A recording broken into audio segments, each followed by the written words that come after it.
litigation and investigations, complex civil and bankruptcy litigations, and internal investigations. He represents a variety of financial services clients, along with major industrial companies, in enforcement investigations by government agencies, including the US Department of Justice, the Securities and Exchange Commission, state attorneys general, and many others, and who has also conducted numerous internal investigations concerning allegations of securities fraud, bank fraud, healthcare fraud, and foreign corrupt practices for Fortune 500 companies. And our moderator for this session is Ms. Alexis Early, who is a partner with King & Spalding in Washington, D.C. Alexis provides comprehensive international trade counsel, including compliance with economic sanctions, export controls, and anti-money laundering regulations, navigating the Committee on Foreign Investment in the United States, or CFIUS, National Security Reviews of Foreign Investments. She previously worked in New Delhi and has represented Indian financial institutions, energy and manufacturing companies, defense contractors, technology service providers on economic sanctions, CFIUS reviews, and US immigration policy reform. Alexis and group, over to you. Thank you, Pooja. It's great to be here this morning. Since you did such a great job of introducing the two panelists for this first session, I think we can use our time to just dive into the questions. Faraz, this first one is for you. Broadly speaking, do you see any change in the manner or type of enforcement post-Indian elections? And I think you're on mute. You may want to unmute. So thank you, Alex. So I doubt if there'll be any change post the U.S. elections. I think the situation currently is that India is moving strategically closer to the U.S., both geopolitically, but also in terms of legal processes and procedures. And one of the telling examples is the fact that the U.S. DOJ and the Home Ministry in India working very closely under the mutual legal assistance treaties for sharing of information, which they earlier were not that active on.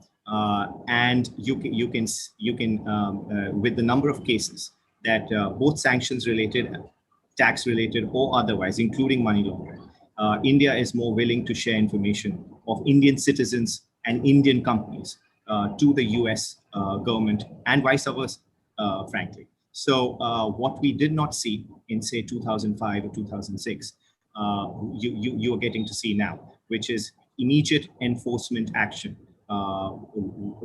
between and cooperation between the two regulators in terms of seizure of accounts, sharing of documents, and other civil and legal processes, whether it's examination of witnesses and so on and so forth.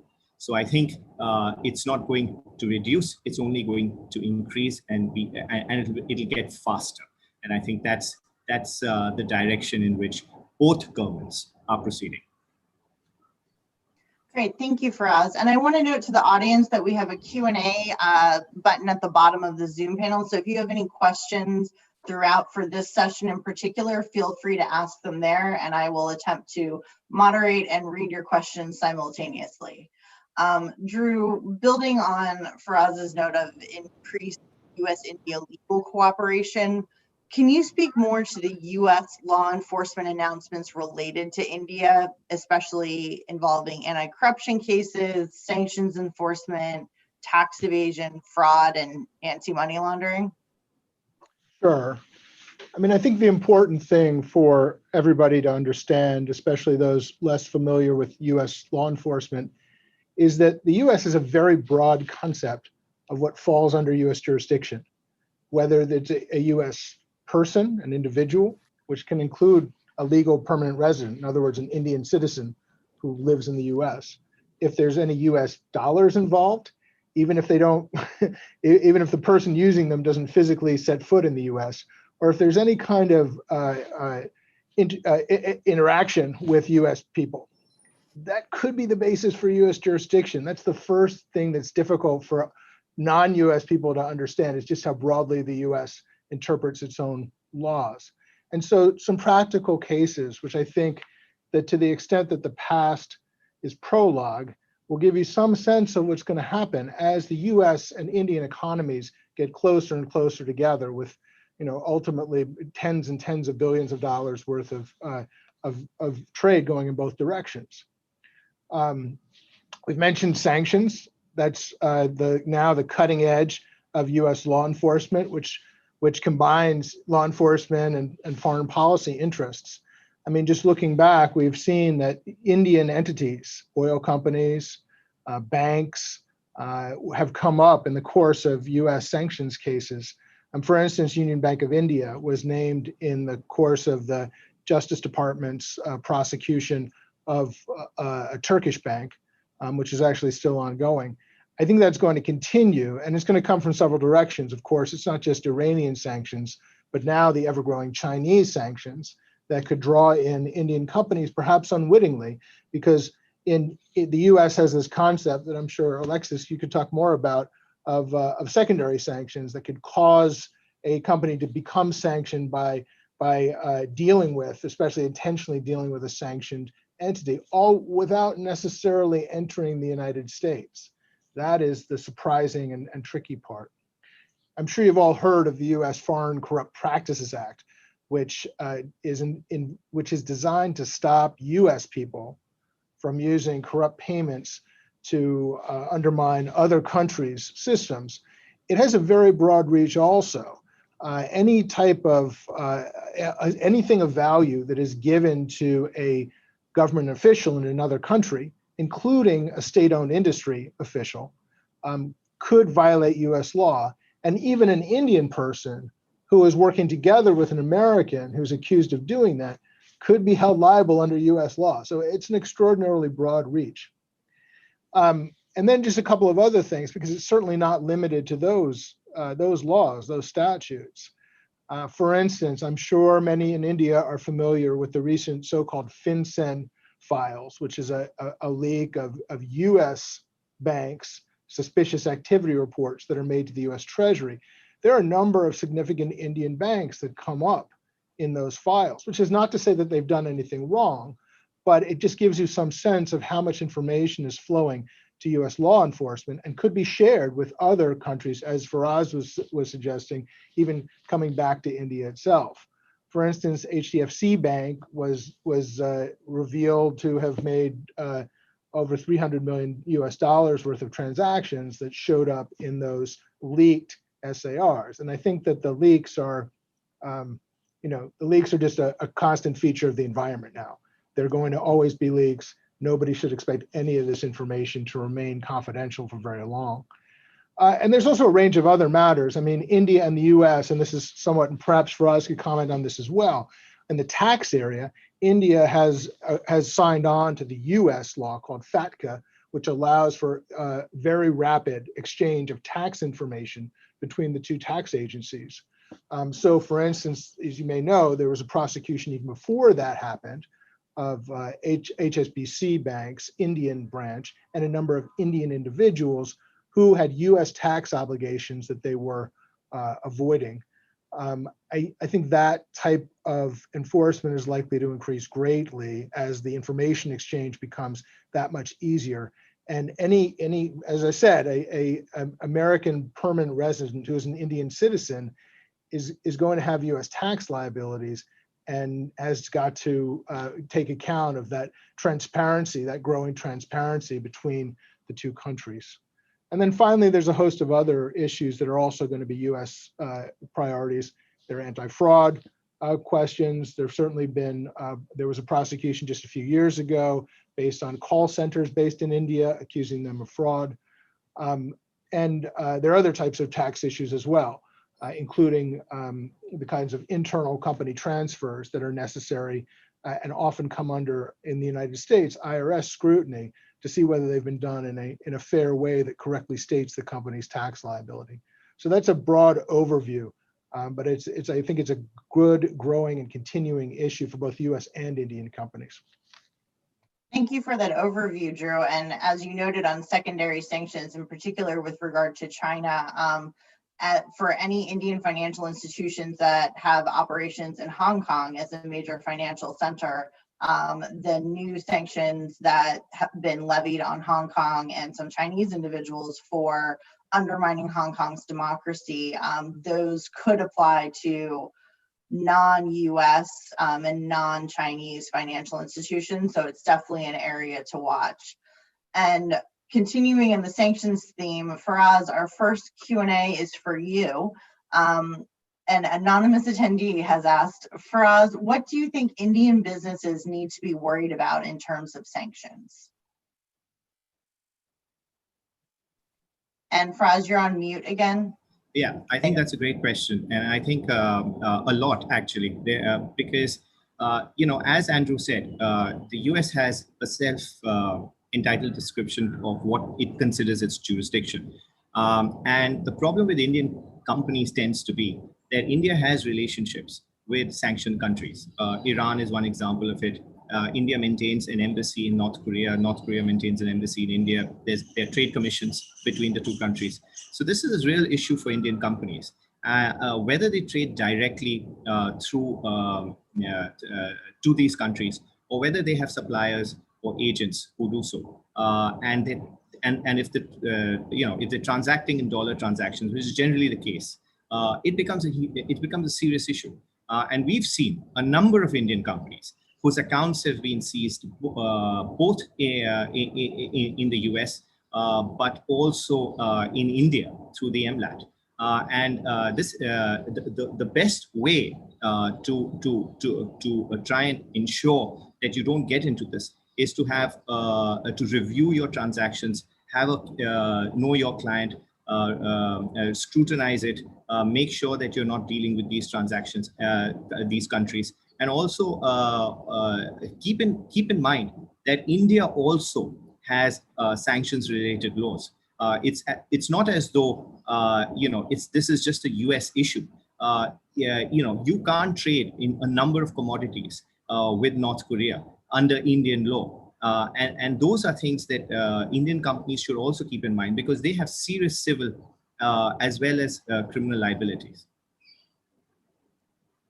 That's definitely something to keep an eye on. Drew, as we talk about this growing India-US economic integration, will Indian businesses be increasingly drawn into contact with US law enforcement efforts, as you had kind of broadly given an overview before?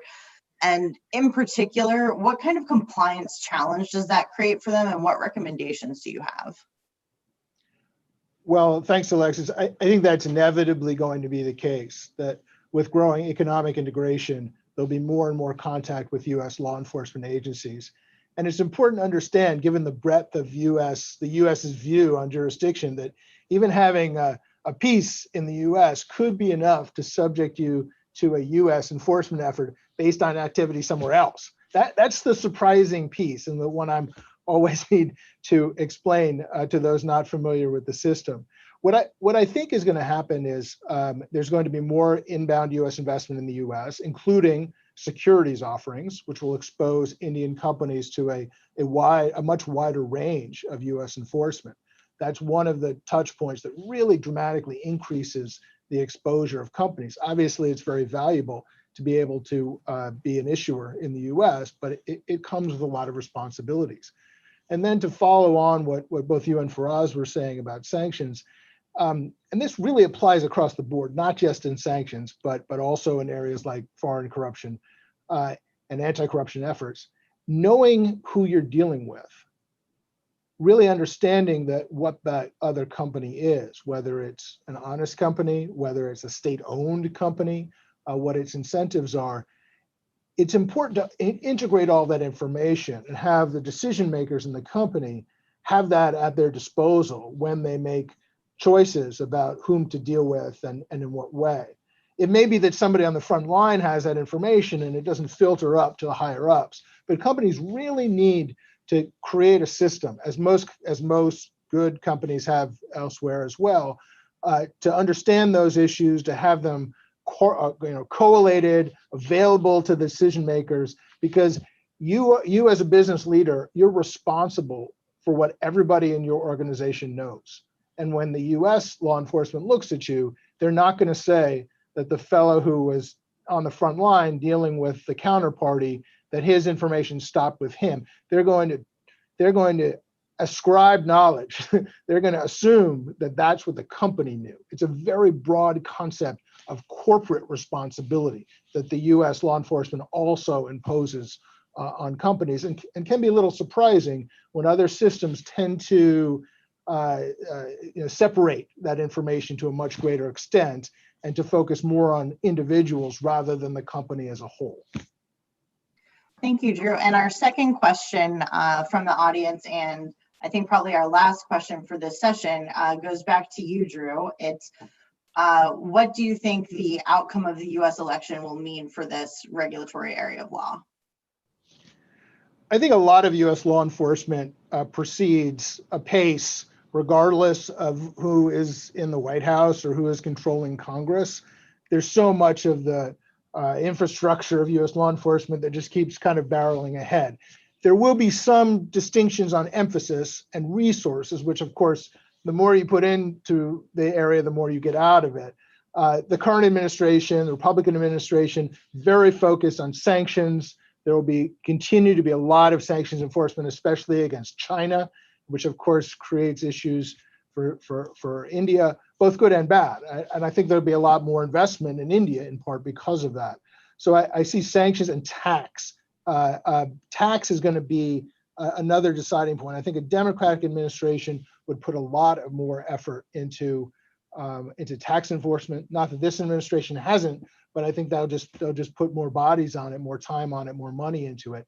And so I think I see a lot of tax, even more anti-money laundering enforcement in a Democratic administration based on where they put their resources within the US law enforcement structure. Thank you. And it looks like we do have time for another question. So for a similar question to you, under Prime Minister Modi's second term now that's fully underway, what trends do you see in trade regulatory compliance and enforcement over the duration of his next term? Right. I think this government has done an excellent job on zero corruption tolerance, and one of the aspects of that has been international cooperation with countries all over the world in order to ensure that it has an effective ability to recoup assets that have been sent overseas, or individuals who have gone overseas in order to escape Indian jurisdiction. The result of that, as an example, is that India signed an MLAT treaty with Brazil in January 2020. And in Feb 2020, it freezed 67 accounts of various companies on the request of Brazilian prosecutors. So I think we live in a very internationalized world. I think India is cooperating because India understands that if there is a committee attached to this sort of enforcement, and it needs to comply. If it needs to work in a world order, then it needs to be able to both enforce its own laws anywhere in the world against Indian citizens, as well as allow countries to be able to do so likewise.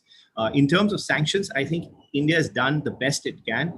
It's earmarked certain banks like UCO and IDBI to take care of the Iran sanctions and so on and so forth. But I think if geopolitically, if the two countries like the US and India come together more closely, I think you will see a lot more enforcement of US law and streamlining of Indian law with US law. And that's just going to happen. It's already happening. So companies and individuals should do so as well.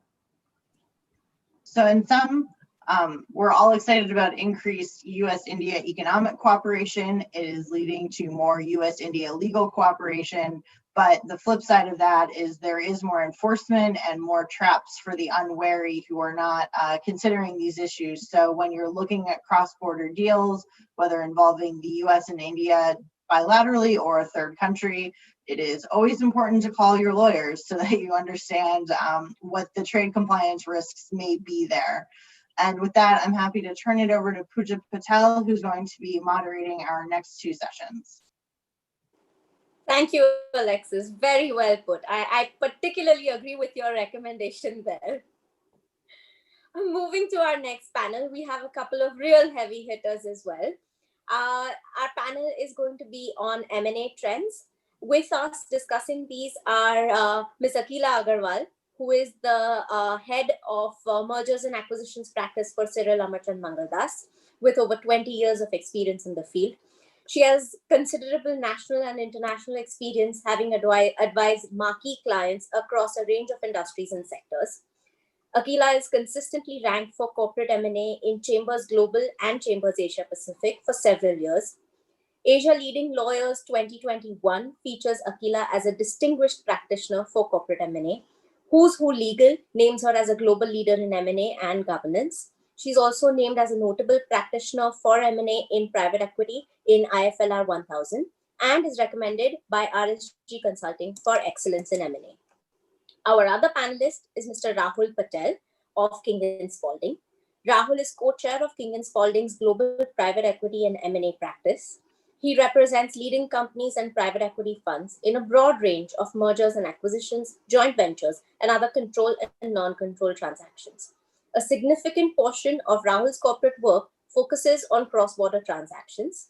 Rahul has been rated as a leading M&A lawyer by Chambers Global, Chambers USA, Chambers Asia Pacific, and Legal 500.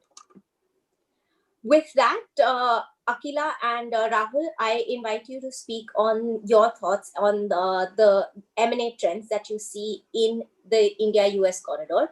And don't be fooled by the name that comes up against Rahul. It is Rahul and not Andrew. Rahul, we'll start with you. Yeah, thank you very much, Pooja. Thanks for that introduction, and thanks for having us here. And I thought that was a good last panel that somewhat ties into the impacts and the effects of the regulatory regime on M&A activity. So with respect to, I look at India, US-India related M&A from both non-Indian companies investing into India, and then also Indian companies investing into the US. I would say just in general, with respect to M&A activity around the world, which I think applies to India in this COVID era. When we first got into this in, say, March, April, it was unclear how M&A would be impacted. Certainly, our experience was in the March-April timeframe, any M&A that was in the pipeline was put on hold. There was a lot of uncertainty. As everyone knows, uncertainty is not the friend of M&A. There was sort of uncertainty in everything that you could imagine. Uncertainty with respect to what was going to happen in the world. And then in particular, the financing markets shut down, essentially shut down in March and April. And as the financing markets go, so do the M&A markets. We then found, frankly, to our surprise, that beginning in the summer months, some of those deals that were put on hold started to pick up again. And now a lot of those deals were transactions where a lot of work had been done already. Principals had met, buyers had visited the targets, and a lot of the due diligence was done. And those deals were getting completed. And we thought maybe, okay, the deals that are in the pipeline would get done, but it would be difficult for new transactions to kick off for a variety of reasons. A primary reason being, although over the last, call it 10 years, a lot of deal work gets done virtually, there is a small portion of deal work that does happen in person, but it's a very important part of the deal work. It's principals meeting each other and acquirers actually visiting the companies they are buying. And that was obviously very restricted And we thought, okay, it's going to be difficult for new deals to get done for those reasons. We found, however, that there was a lot of money still on the sidelines, particularly private equity money, and sellers did in fact start to begin sell-side processes where new M&A transactions were starting. And we also found, to our surprise, that sophisticated buyers, so these are strategic companies and private equity funds who are regularly in the M&A market, were very comfortable doing deals virtually 100% online. So all of the negotiations would be online. Meetings with principals that previously were in person, including, for example, the types of soft activities where, principals get to know each other, like dinners and things like that. Those meetings were happening online. And diligence, people were finding creative ways to do diligence. We've had a number of transactions where acquirers are using drones to do diligence, and they're in fact controlling the drones at their computer. So they're sending drones out to plants and doing their sort of, quote, kicking the tires that way. And so we're finding that M&A activity has generally over the summer months picked up. Along with that, financing, the availability of financing has picked up. And when we look at financing, we define it into two separate buckets: traditional bank financing and non-bank financing. Non-bank financing being, for example, big private equity funds that have set up private lending arms. And those particularly the non-bank lenders, have resumed finance activities. I think a lot of this, sort of people anxious to get deals done, can be in part attributed, at least in the US, to low interest rates and people chasing yield. So people have no choice but to put money to work because interest rates are so low. And that in part, I think, is fueling the M&A activity. Now you take all of these trends and then apply it to US-India M&A activity. Our experience has been, look, I think primarily US acquirers are more hesitant to do a deal outside of the US than they are in the US, but they are still doing deals outside of the US. We are working on one transaction, a significant US company that is not exactly doing a complete buyout of an Indian-based company, but essentially entering into an M&A sort of joint venture with an Indian-based company, and where a lot of those negotiations would have happened in person, those are all happening virtually. We're also, on the other side, currently working with an Indian-based company engaged in an M&A transaction in the US. And again, they have gotten comfortable doing a lot of the work virtually. So that's to say, I think on the US-India side, where we thought in March, April, M&A activity would just come to a screeching halt, and it did for a month or so, it has slowly picked back up. And our thought is, especially for those companies who are experienced and regular players in the M&A market, they are going to continue, albeit cautiously, with their cross-border M&A strategy. That's sort of what we are seeing at King & Spalding, at least in the overall market. And as we talk to investment bankers and others, we seem to hear consistent messaging from them. Thanks, Rahul. That was very insightful. Akila, coming to you, I'd be keen to know from you what are some of the key Indian sort of regulatory and legal changes that have impacted M&A in the last 6 to 8 months? Thank you, Pooja, and thank you, ISCC, for this opportunity to meet with and interact with all of you. As far as changes in law, as far as M&A and joint ventures are concerned, uh, I could divide it into two buckets. There have been a lot of flexibility or kind of smoothening of the path by the government in terms of, say, holding an annual general meeting or doing something over a video conference, providing you more time to file certain return and the like.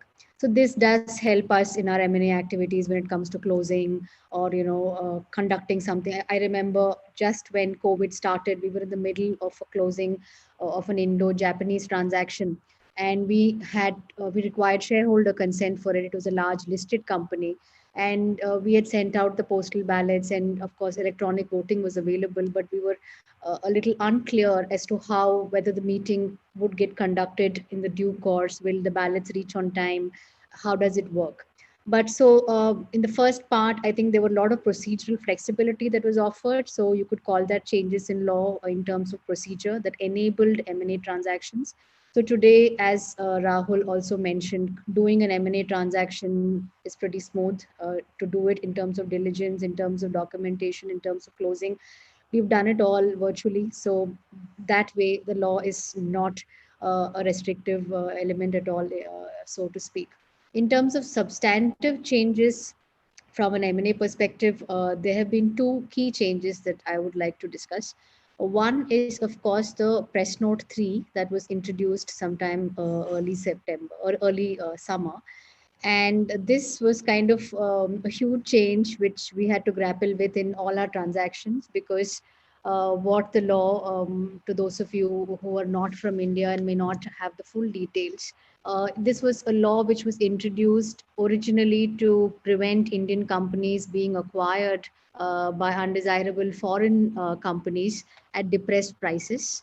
But then it went on to take a different stature because of the border tensions we currently have with China. And now it is more of a national security piece of change rather than a simply, an acquisition or a hostile acquisition prevention kind of a legislation. So Press Note 3 basically says that if there is an investment from outside India, from a country which shares land border with India, then that investment requires government approval. And of course, the usual suspects are China. And there was some consternation as to whether it includes Hong Kong, but of course, it does include Hong Kong. It doesn't include Taiwan. So if any investment comes from these countries where either the investor is from this country or the beneficial owner of that particular investor is located in this country or a citizen of this particular country, then it requires approval of the government.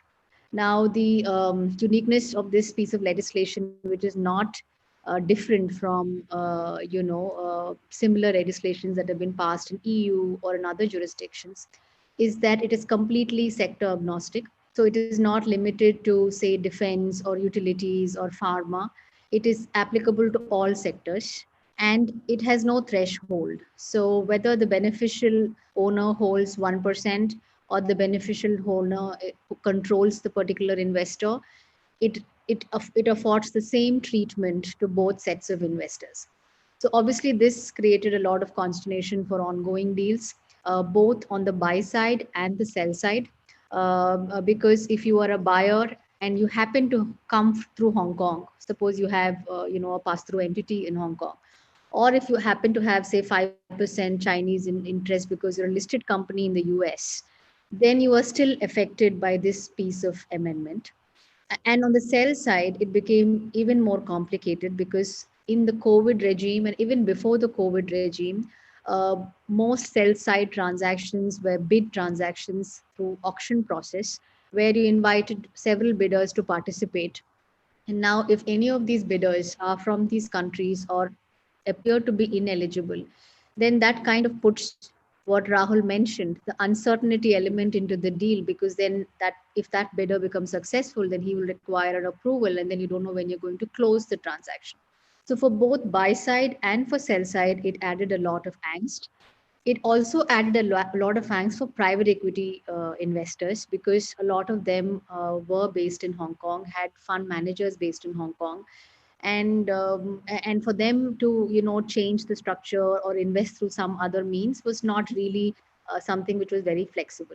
It also added problems for the startup companies here in India, who routinely used to get funding from the Chinese bulge bracket investors for the next round, because they were all in want of funds in these COVID times, and the next series or the next rounds was not possible because of this piece of amendment.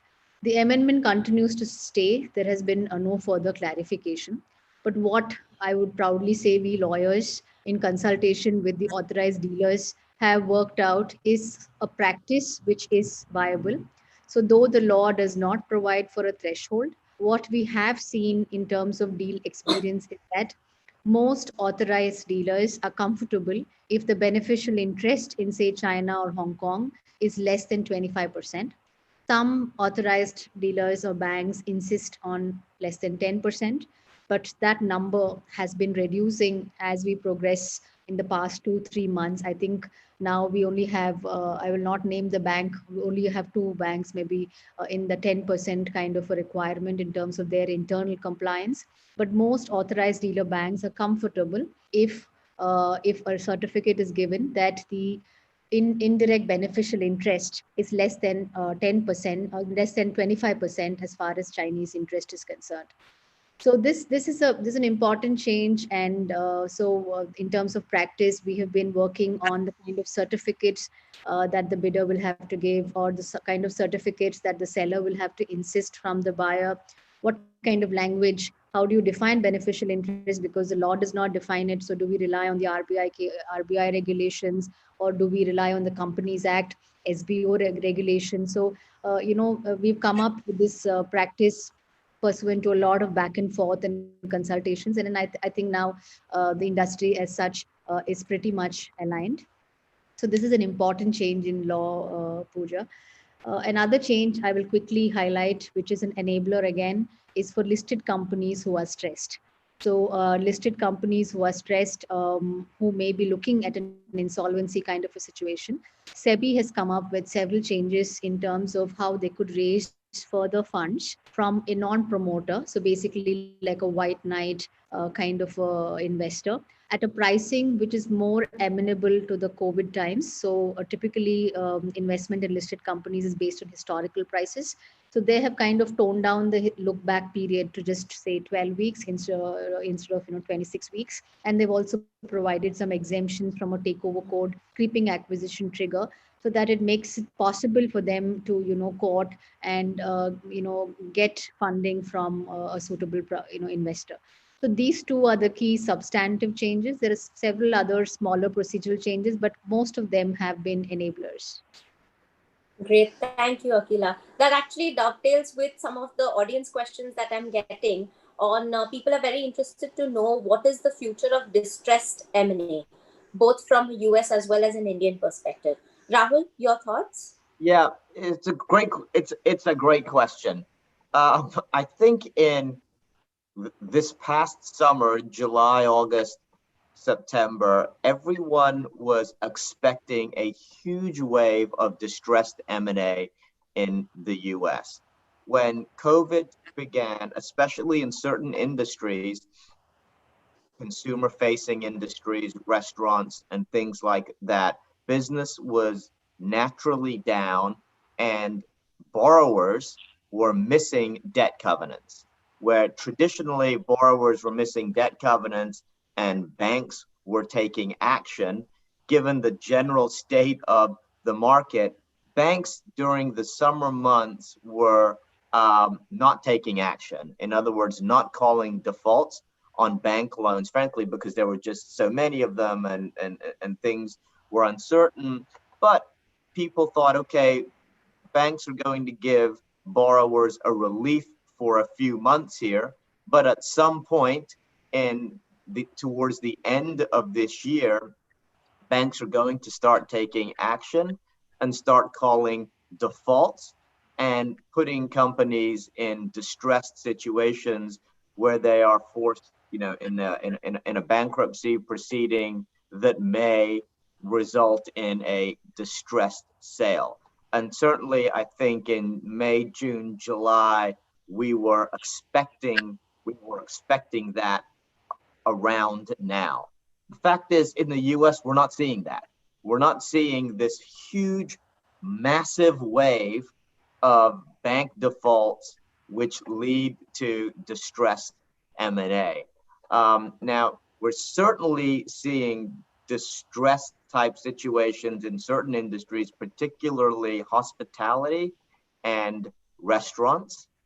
But outside of hospitality and restaurants, banks are being more cooperative and more willing to work with borrowers than we expected, or certainly non-consumer facing businesses have picked back up. And if you look at earnings reports, we're right in earnings season, public company earnings season in the US, and public companies have started to report earnings. It's just not as bad as we would have expected in the summer months. So while we think in next year, 2021, there will be a slight uptick or an uptick in distressed M&A activity as some of these bank defaults work through the system, the thinking now over the last month has been it's not going to be as big a wave as we previously expected. Thank you, Rahul. Akila? Yeah, so here again, in India too, we haven't seen any bank defaults because our insolvency related laws have been suspended. So there is a moratorium on moving any insolvency proceedings for a debt which is originated during the COVID period until end of this year. So though there are no insolvency related distress M&A transactions, we are seeing a lot of pre-insolvency distressed M&A transactions because if you look at most of the strategic, so to speak, kind of deals that are happening, if you leave private equity aside, then it's either because either the company itself is in stress or the promoter group of that particular company is in stress, or sometimes it's a vertical kind of a linkage where in an ecosystem there is one chain which is in stress. So the company above, whether it is a beverage maker or any other person, bails out a supplier or a vendor. That kind of a M&A transaction, which is a pre-insolvency stressed M&A, does happen, and a lot of them are happening currently. We're also seeing a lot of non-core asset sales, which are now we're beginning several transactions where we are starting the bid process for a non-core asset sales in several conglomerates. So we see there is definitely a lot of scope for distress M&A. It's already happening and more to come as far as India is concerned. Yeah, this is Rahul. I think the non-core asset sale is a good point and something that we're seeing in the US also. Frankly, something we've been seeing in the US for a couple of years now, with respect to large conglomerates shedding non-core assets and really focusing on businesses where they are, where it's their true expertise, and you're seeing a lot of sort of, as CEOs are giving public talks and giving earnings reports, the theme of better not bigger in terms of their overall portfolio. Great, thank you both. Akila, a question from the audience for you is that they're interested in learning about some of the regulatory risks for multinational internet companies looking to expand in India. Multinational internet companies expanding in India. So as you know, they're not regulated as such yet, but there is a lot of regulation coming. There is a whole data protection bill that is in the annual. It is to come. if they are a sort of internet company, which is a platform. We see a lot of changes now in terms of e-commerce. The Consumer Protection Act has been recently amended, which kind of expands within from its scope to cover e-commerce companies, where they need to have a privacy policy, they need to have a grievance committee. So that kind of regulation and accountability has been introduced through the Consumer Protection Act.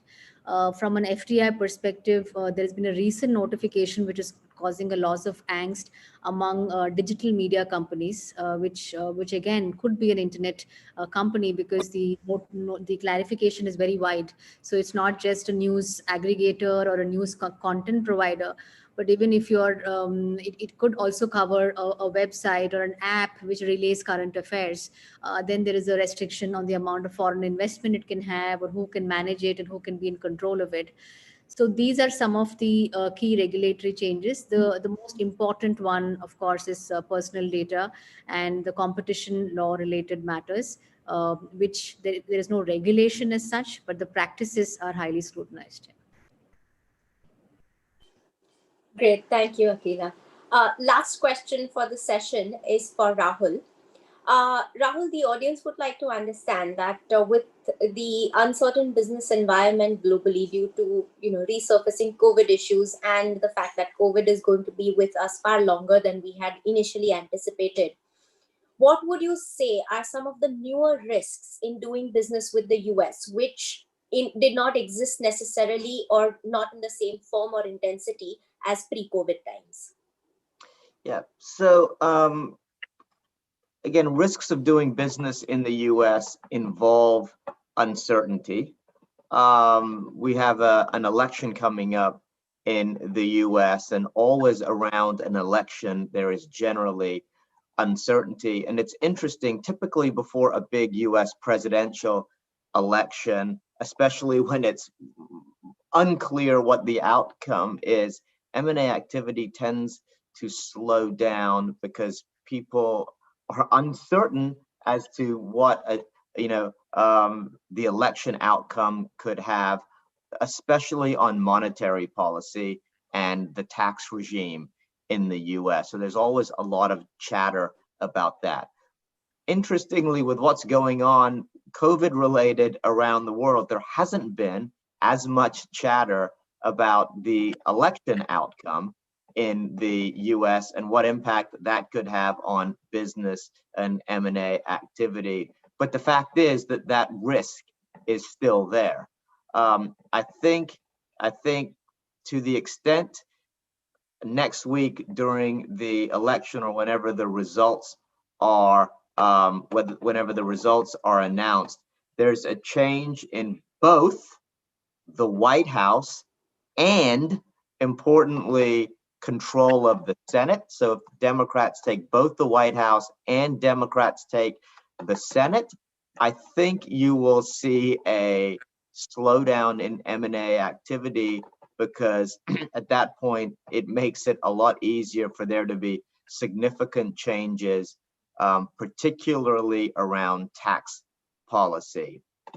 I think if it remains the status quo or it's split, so either the one party controls the White House and one party controls the Senate, it's much more difficult to affect significant change around tax policy. So I don't think that you will see as much of a slowdown in M&A as a result of the election. So that's one risk.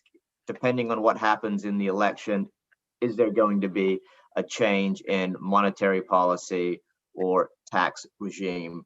Around COVID, I don't think the risks there in the US are any more or less than anywhere else in the world. To your point, I mean, this isn't, most people will believe that this isn't something that's just immediately going to go away, and people are going to have to learn to live with the COVID situation. And I think people are. Obviously, my guess is there is not going to be, to the extent there is another wave of COVID related infections in the US, I think people have now had 7 or 8 months to learn how to deal with COVID. So I don't think you're going to see the level of shutdown of business in the US that you saw in March and April, which certainly did limit economic activity. But it's going to be a while, to the extent there's any business that is directly tied into the ability of the US consumer to travel around the country. You're still seeing US airline traffic. It's at what's the 20% what it was a year ago. So any tourism related business, restaurant related business, I mean, by definition, I just think that's going to be slow for a period of time. Great. Thank you, Rahul. And with that, we draw to an end of this wonderful panel and this session. We move to the next session, and as I say, saving the best for the last, the navigating a post-COVID landscape and a little bit of crystal ball gazing. Our panel consists of Mr. Rishabh Shroff, who is a partner with Cyril Amarchand Mangaldas. He's a key part of Cyril Amarchand's corporate practice and specializes in foreign investments into India, private mergers and acquisitions, joint ventures, and property transactions. A highly awarded lawyer, Rishabh has featured in Legal Week and the American Lawyer's flagship publication and was ranked by Legal 500 as a recommended lawyer. The other panelist, of course, is Alexis Early, who I have introduced earlier. And just to refresh audience memory, she's a CFIUS specialist and will be, she has a lot of India experience as well, having herself worked in India for a while. And the third panelist is yours truly. With that, we will get started. In this session, Alexis, Rishabh, and I will discuss some key considerations that will drive the post-COVID landscape and corporate activities in the India-US corridor. Alexis, my first question is for you. How has the US treated inbound and outbound investments as a result of COVID? So as COVID was ramping up in February and March, the US government was actually implementing a major FDI reform law. So in some ways, it's hard to separate the two from each other.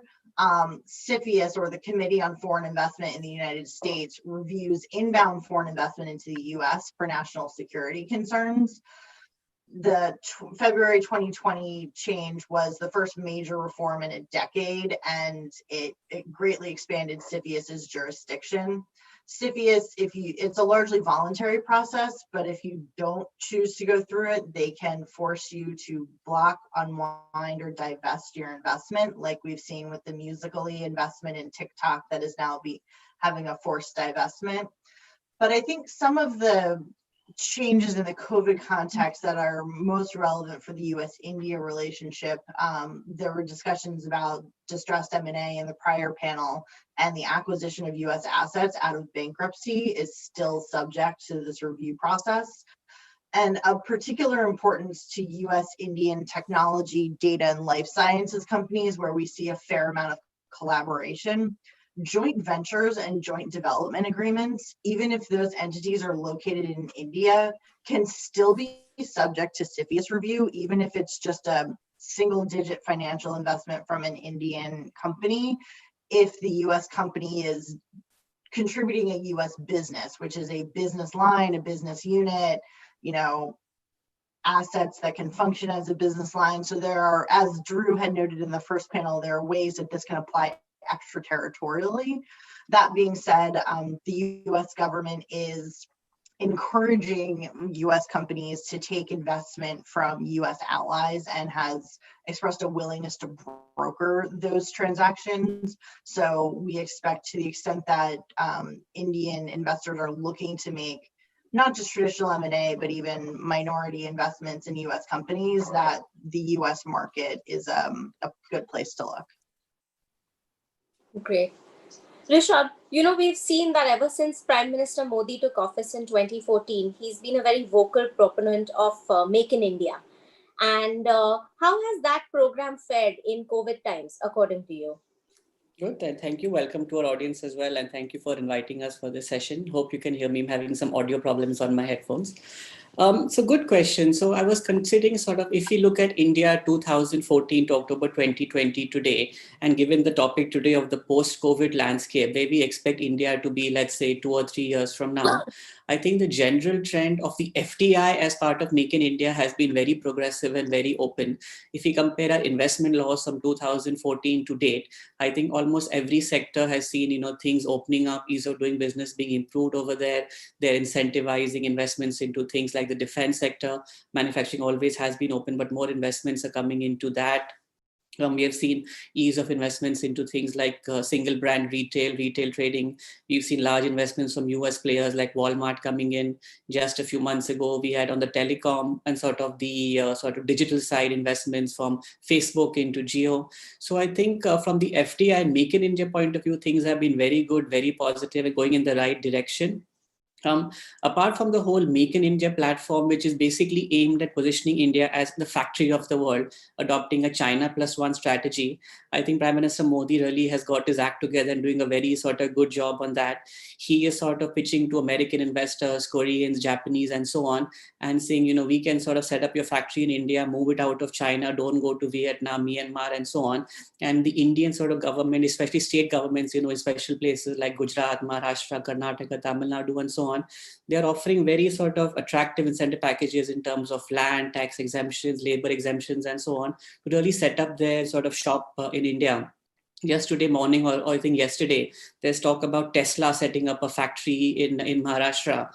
Just a few hours ago, maybe an hour ago, there was an update which says that Harley Davidson, which pulled out of India a week, 10 days ago, is now going to have a joint venture with Hero Honda to both manufacture and distribute Harley Davidson products in India. So I think the success of Make in India, especially from American investor point of view, will one, I think, be driven by where you set up your factory, which government is offering you the best deal, sort of where your sort of base is going to be there. And ultimately, I believe it depends on having a good JV partner. If you look at the success stories in India from an FDI and Make in India perspective, especially from the older investments from the vintage of the 80s and 90s, the successful ones have been those driven by having a good JV partner on the other side. So looking at India, let's say, like going back to my earlier point of India, a couple of years down the line, I think we will see the law getting progressively open, especially from an ease of doing business point of view. And I think we will see more investments coming in with a good Indian JV partner on the other side of it. That's a very good point, actually. And I would like to bring up a couple of other points that the Indian government have done to give a boost to Make in India. Some of my favorite changes that have happened. One is the fact that we had about 44 existing labor laws across a spectrum of industries and workers, which have now been consolidated into 4 codes. Which and my favorite part of that was the fact that all sorts of thresholds, triggers, definitions, everything has gotten harmonized as to who is an employer, who's a worker. It's given protection to different kinds of workers, casual workers, gig workers, factory workers, things like that. And the entire focus has shifted from penalizing for non-compliance towards helping businesses in becoming compliant with the law. So that I feel will greatly ease relationship between employer and employees, as well as between the state or central government authorities and the businesses themselves. The other part is that, the Indian government has announced that they will make the states compete against each other for investments. So they're going to have a matrix where they're going to rank states on how easy it is to do business in those. And I think nothing fosters better facilities than a healthy competition among states for very attractive FDI investments. So that's a great thing. Another thing I think that is worth talking about is how we're going about creating land banks for industrial use and for special economic zones. So large tracts of rural land are currently being surveyed and digitally tracked and mapped in order to cohesively bring them together and be put to good use. So that is an absolute win for everyone, because as we all know, rural India does have a bit of an issue with job creation and employment generation. So that will help on that front. while of course giving great access to industries for setting up these bigger plants and things like that. Rishabh, what about the fact that, India is also looking to attract some, a lot of manufacturing on electronics and drugs. What are some of the incentives that India is offering on that front? You picked your sector example also very, very well, Pooja. So what has been happening, I think fairly recently, sort of post-pandemic onwards, the government has come up with a scheme called the Production-Linked Incentive Scheme. So for those of you in the audience who are not familiar with this, so at least in the first phase launched as of date, the government is incentivizing sort of on the Make in India theme, people to set up their factories in India, especially in the sectors of electronic manufacturing and mobile handset manufacturing, and then separately for drug-related API and sort of the key ingredients for Indian drugs to be manufactured over here. The scheme broadly is that from the base reference year of this year, 2019-20, any extra sales and above a certain threshold, let's say in the handset case, instruments sold above $200 sort of worth of handset, those extra incremental sales created above that number will be kind of subsidized and sort of given money to by the government. They've given a budget of around 40,000 crores for this. So in the next 5 years or so, the government is going to be paying 40,000 crores for Make in India manufacturers, sort of setting a base in India and doing these kind of investments and sort of creating jobs and doing business over here. So at least in the first phase of the sort of electronic and the API government sort of pharma sector, we are seeing sort of good interest from large manufacturers like the iPhone suppliers, Foxconn, and so on. We are seeing Samsung also very interested in this. We are seeing a couple of handset makers from Taiwan, which may be still affected now with the whole press note thing we discussed, but they are very, very keen to sort of get advantage of this scheme and come here. The second phase, which might be announced anytime now, is sort of covering, I think, about 8 sectors or so. I was just reading about it a few days ago, and it's going to cover things like auto, solar panels, textiles, and a few other important themes which are very relevant from an FDI and import and export perspective. So going into my earlier theme about India being created as a factory of the world, these schemes are along the same vein about sort of come to India, manufacture over here, use India as your export base for the rest of the world as well, and ultimately de-risk your supply chain from China. So this whole PLI scheme, phase 1 and phase 2, is geared along these lines. Thanks, Rishabh. Alexis, so India does not really have a CFIUS equivalent. What we have, as Rishabh mentioned and Akila mentioned in detail earlier, is a 4-line regulatory sort of press note which came out, which restricts inflow of funds directly or indirectly from certain countries. Whereas the US has a very sophisticated regime around CFIUS. Could you speak a little more to that? Sure. So the US, the UK, and Canada and Australia really have the most fleshed out foreign investment review regimes. And one part of CFIUS reform in the United States is actually providing more funds to set up a wing of CFIUS for international cooperation. So there have been a number of discussions at the G7 level and some initial discussions at the G20 level, which would be relevant for India, in how to harmonize and build foreign investment review regimes around the world similar to CFIUS.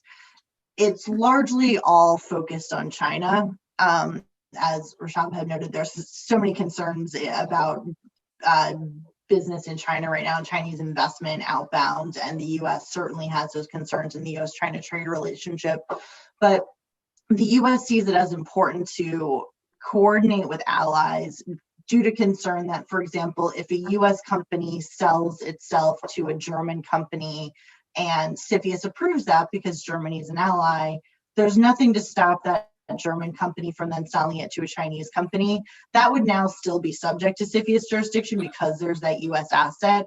But there are just concerns about kind of the knock-on and follow-on effects of global M&A trends impacting US target companies. So US, the CFIUS process is largely voluntary. It's a filing that you make usually post-execution, pre-closing of your deal, when you feel that there are enough national security risks to warrant CFIUS reviewing and providing you with clearance. Otherwise, they could come back and force divestment, which was a bit of a paper tiger in the past, but now they have a whole enforcement division, and they're really going after technology investments and investments in companies that hold US citizen data. So once you make that decision, to file, you then go through the process. And once CFIUS clears your deal, they can't come back and force changes or force divestment after the fact.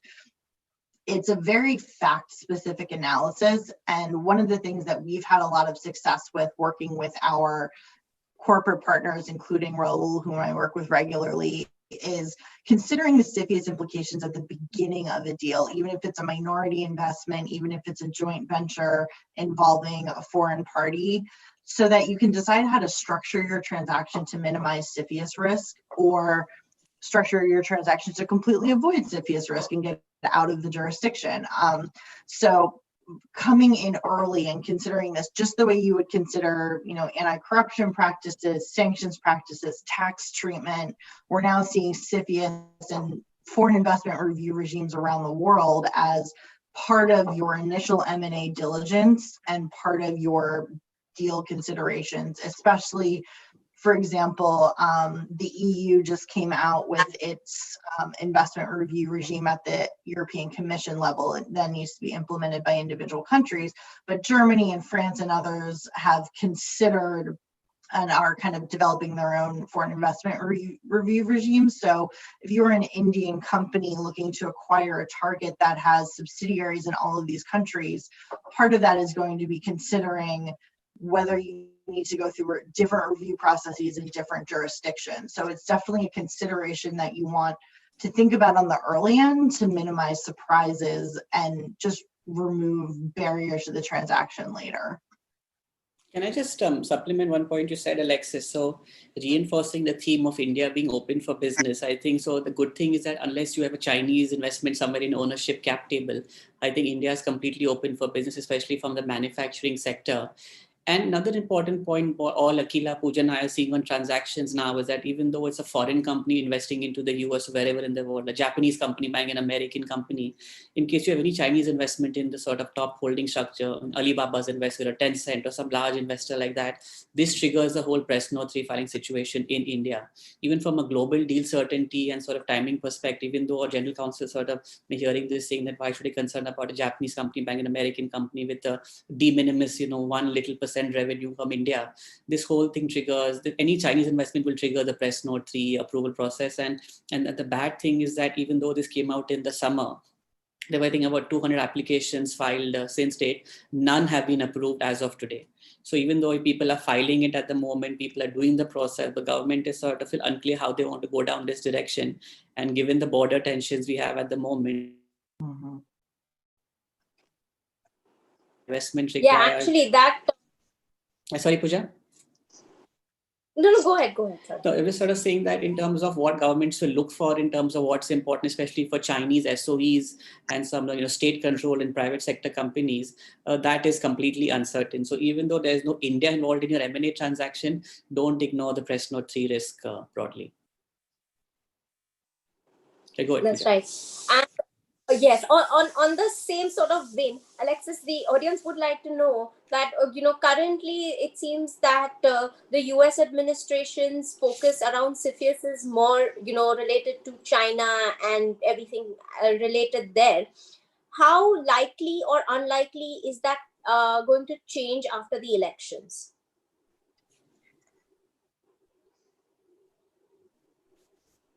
You're on mute, Alexis. Sorry, I'm muted. That's a very good question.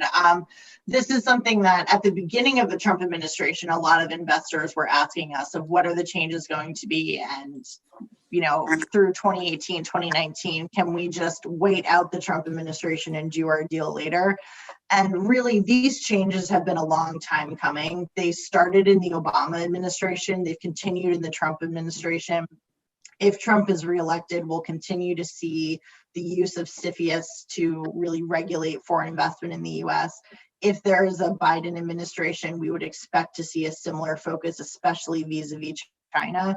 So the bad news is that it may not be over in 8 days after our election. But the good news is that it's something that you can prepare for and plan for. We, just as Rashab had noted, there is a lot of concern about Chinese investment in the US, as well as Russian investment, some concern about Gulf investment in, especially via sovereign wealth funds.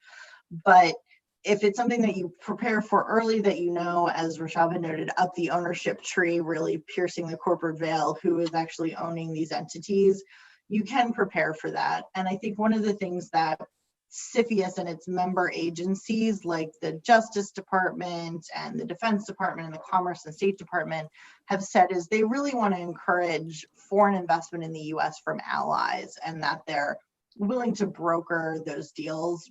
Whether they can broker them successfully is another question, but I think that's something, you know, as especially during COVID, especially as a result of the US-China trade tensions, and I know there's the India-China trade tensions as well, companies are looking to diversify their supply chain and diversify their corporate relationship, whether it's from investments to who their suppliers are.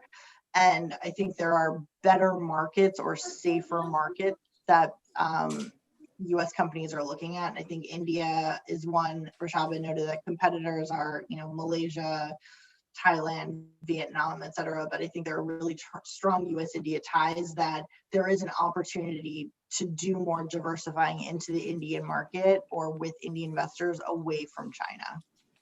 But yeah, and I would that China concern is going to continue regardless. Yeah, and also I think we're having a chat earlier before the panel started. I think when Andrew was mentioning that a lot of it also is a perception problem. So when American DC looks at moving their factory out of China into India, the old perceptions about regulatory risk and sort of India is the wild west of the world and contract enforcement is bad, labor issues are there, tax, tax harassment and so on. A lot of these, I think, are perception problems which are being solved by the government step by step, in terms of sort of tax treatment being sort of cleaned up right now, in terms of FDI laws already have mentioned, labor law Pooja talked about. So I think the general trajectory has been to position India sort of the choice manufacturing in the world, but we are still behind the curve in terms of, more investment oriented economies like Vietnam and so on. So I think India would be in the top 5 or 6 for a company moving out of China, but not the top choice overall because of these historic concerns, I would say. Yeah, to that, actually, I would add that India has recently made some good strides in, cleaning up some of its reputation on tax terrorism, for lack of a better word. They've come up with schemes for settling tax litigations. They have come up with a better regime for dividend distribution, making it far more, investor friendly. And even in terms of scrutinies, they have made it using technology. They've made it into faceless scrutiny, so you don't necessarily have a particular vested interest looking into anything and raising kind of questions around filings and things like that. So I believe there is a lot of steps that have been taken, but like Rishabh said, given the size and the number of people that we have in the country and the size of everything, it does take a little while for some of these changes to trickle all the way down through. But here's to hoping. Another thing that I'd like to talk about, Rishabh, is some of the hot sectors that you are seeing outside of the ones outside of manufacturing that we've talked about. So, for example, tech. Everything tech seems to be just blowing up in 2020. All of our kids are doing online schooling. So there's EdTech, which has, I think, been the biggest beneficiary of 2020. There is FinTech, there's Agri-Tech, there's Food Tech, there's Health Tech everywhere. And related to tech is defense. I think these two sectors, tech in general as an overall umbrella and defense, I think are some incredibly useful sectors for the India-US corridor. Rishabh, what are your thoughts? Good question. So somebody far smarter, richer than me, Mr. Uday Kotak, who's India's answer to JP Morgan, said very recently, just a few days ago, that the 5 hottest sectors to invest in India would be digital, e-commerce, technology, pharma, and consumer. And we're already seeing it kind of play out now in the deals that we are seeing. But what I mentioned about Reliance earlier, Reliance Jio raised about $20 billion of investment in like 6 weeks or something, driven by a large investment from Facebook and then supplemented by sovereign funds and PE investments coming in. The current phase going on right now in the sort of fundraising spree is on the e-commerce and sort of consumer side. The Reliance Retail, again, targeting the PE funds and sovereign funds about investment. broadly, even then from a domestic perspective, I think building on what Akila and Rahul spoke about, the distressed M&A thing, I would not call them hot sectors, but opportunities broadly is that a lot of Indian consumers are staring down the barrel of either bankruptcy or potential default, I think, once the whole insolvency comes on the line. So we are seeing sort of pre-insolvency distressed deals sort of flavor of the season. We saw right now with the Bombay airport changing hand, with the GVK group selling out to Adani. We saw even Future Group, a consumer sort of powerhouse in India, given the over-leveraged balance sheet, selling out to Future Group, and there's a big dispute going on in Singapore arbitration with Amazon. So I think we are seeing sort of, apart from the hot sectors, more M&A being driven by this distressed flavor. So your deal counterpart would be the bankers pushing the deal through for their sort of debt repayments. So I think that keeps us busy. Another sort of off the below the radar sector, I would say, is fantasy sports. So what's kept me and my team busy recently is a lot of investment, PE investment, and even potential listings of certain fantasy sports players in India. They've been raising tons and tons and tons of money from PE investment over the last year or so, I would say. Many of these guys are maturing right now, sort of their flagship companies in India. And I believe the next wave of companies are going to be the brick and mortar, is going to be the sort of below the radar fantasy sports, e-commerce, tech-driven companies, I think, are going to be the new flavor of the Indian economy. And also broadly, I would say this kind of fits into the theme of what the Indian economy is evolving into. I think the era of the brick and mortar is sort of evolving into now the e-commerce and sort of digital players in the ecosystem. So you would mention Tata, Ambani, Birla in the same breath, 4 or 5 years down the line. We mention completely different names in about 4 years from now. So I think the Indian sort of promoter, the Indian sort of entrepreneur, even that perception is being driven by investments into different sectors. All right. Thanks, Rishabh. Alexis, I have an audience question coming in, which is asking your thoughts on whether you think the US is going to put any more sanctions on India. I think we've already had some issue with the GSP. Yes. Do you think anything? Yes. So our current U.S. Trade Representative, Robert Lighthizer, has taken a very hard line and dusted off a number of trade laws that haven't been used since the 1930s to really promote American manufacturing and American exports in a somewhat hardball politics way. I think seeing the ending of GSP, or the generalized system of preferences, for a number of countries, not just India, is in line with his personal philosophy. I think that is more likely to change if there's a second US trade representative in the Trump administration or a Biden administration. I think you'd see a Biden administration be more cooperative and multilateral, as opposed to playing that type of hardball with our allies. That is on the kind of customs and tariff side. On the sanction side, which is really driven by national security concerns as opposed to economic security concerns, I don't see any major sanctions being imposed on India. In fact, given the amount of India-Iran trade that happens, I think there have only been maybe 4 or 5 Indian companies or individuals who've been sanctioned for Iran-related violations, and I think 2 of them were, like the Iranian petrochemical company subsidiary in India. So the US, from a national security perspective, has been very hesitant to sanction allies. I think you could potentially see some enforcement actions for fines for sanctions violations, but I don't see sanctions regimes targeting India at this point, because it's really for national security and foreign policy goals, and the US-India relationship is working well and is very cooperative. That being said, that's a little different from the kind of customs and economic tariff side, where depending on who the US trade representative is, you could see a more hawkish or a more multilateral perspective.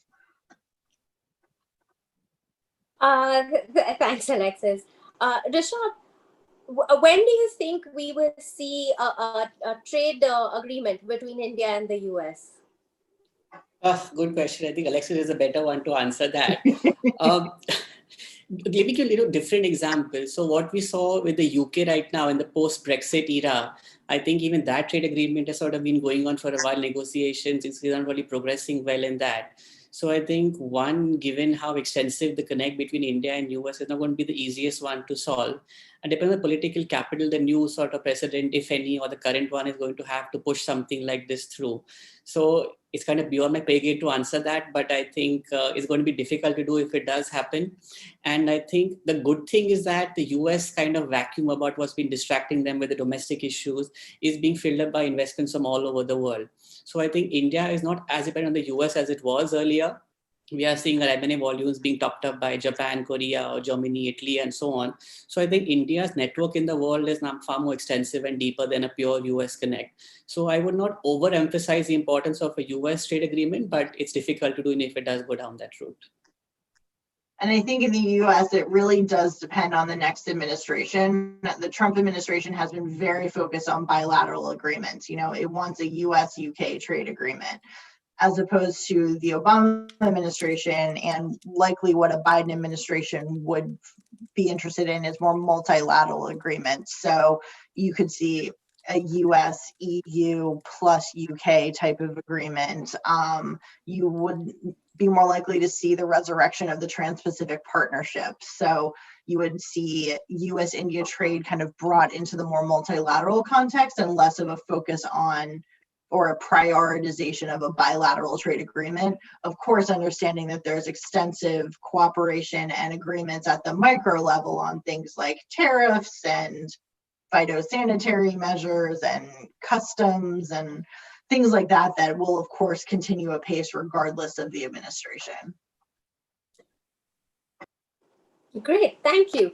I think if I were to sum up the discussion, I would say that the post-COVID world for the India-US trade corridor is going to be quite fantastic. I think irrespective of the trade, irrespective of the US election results, hopefully, you know, I think the momentum that the administrations have managed to sort of gather, hopefully they will continue. And from my personal practice perspective, this has been a really, really busy time because as we've discussed, you know, boards across the world are wanting to diversify their supply chains and manufacturing bases, and there are a lot of queries coming in from everywhere, and we've moved past the simple point of, you know, helping them set up a little entity in India to a whole full-fledged analysis of what is a permanent establishment, what you can do, what are the various structures, you know, funky ESOPs and all sorts of different structures that we're using these days. So it's been very exciting times, and I hope that they will continue to be so. Any last thoughts, Rishabh and Alexis, before I hand the session back to Mr. Bora? Alexis? As you said, I think the relationship will continue to progress well. And I think what's important is to consider early and often what your regulatory needs are for your deal so that the economic cooperation can continue apace without regulatory or trade barriers. Rishabh? Just a general point, I think, hopefully for the American GCs on the audience, is that don't look at India's investment into India. I think India is a very complex place. Every city has its nuances. Every company has its nuances. So pick and choose your investment opportunities well. Find the right person. Find the right land for your factory. Find your nice counterparter. Do it sort of slowly. Come to CAM and King and Spalding to do it, and we'll get it done for you. I second that. Fantastic. Fantastic. And on that very happy note, I will hand these proceedings back to Mr. Bora. Thank you, Pooja. Thank you so much. We really had a very informative and enlightening session. All the eminent speakers have covered all kinds of issues like importance of sanctions and international corruption laws and emerging trends in merger and acquisitions. And last, Rishabh and Alexis, they have covered the importance of Atmanirbhar program and opportunity to make India as a factory. I think US government policies would be more clearer after the election, but Indian government has done a lot of things, but the panelists are of the view that is still a lot to be done in the days to come. So overall, it was a very good session. And now I request our first Vice President of Indo-American Chamber of Commerce, West India Council, Mr. Shaurabh Shah, to propose vote of thanks. Thank you. Thank you, Mr. Bora. Namaste and greetings to everyone. It is indeed my privilege and honor to present a vote of thanks on this occasion. First and foremost, on behalf of IACC, I would like to thank Cyril Amarchand Mangaldas for partnering with us for this digital session on topics which are so very relevant in today's times when we are discussing about Indo-US corridor and the future outlook. My heartiest gratitude to Mr. Jawahir Mulraj, Advisor IACC Programs, for facilitating this collaboration between IACC and Cyril Amarchand Mangaldas. Thank you, Mr. Mulraj. A big thank you to Mr. Keshav Zarabkar from Cyril Amarchand Mangaldas for all the coordinations. We are also grateful to King & Spalding for being on board and partnering with us and for giving us insights from the American standpoint and perspective. Our special gratitude goes out to the eminent panelists who have given us in-depth insight on the topic of M&A post-COVID landscape and sanctions and anti-corruption in the Indo-US trade corridor. Thank you, Mr. Faraz Alam Sagar, Mr. Rishabh Shroff, Ms. Pooja Patel, Ms. Akila Agrawal from Cyril Amarchand Mangaldas. Thank you, Mr. Andrew Ruska, Ms. Alexis Early, and Mr. Rahul Patel from King & Spalding. My gratitude to our regional president, Mr. Bora, for opening the session with a very apt introduction and for his concluding remarks. Thank you, Mr. Bora. Also, I would like to thank the Secretariat led by our regional director, Ms. Rakhi Panda, for managing this program so beautifully. Last but not the least, I bestow my gratitude on the audience for attending all the programs of IACC as well as this particular program. Thank you for sparing your valuable time and encouraging IACC to carry out its task of enhancing the bilateral trade and investment between the two largest democracies of the world through various digital sessions. Thank you one and all. And with this, with the permission of the dignitaries, I would like to conclude this program. Good evening to the friends who have joined from India, and have a great day to all our friends who have joined from US. Thank you. Thank you, Saurabh. Thank you so much. Thank you, everyone. Thank you, Mr. Bora. Thank you, Saurabh, and thank you all the panelists from Cyril Amarchand and King & Spalding. I will end the meeting right now then. Thank you, everyone. Thank you, Rakhi. Thank you. Thank you.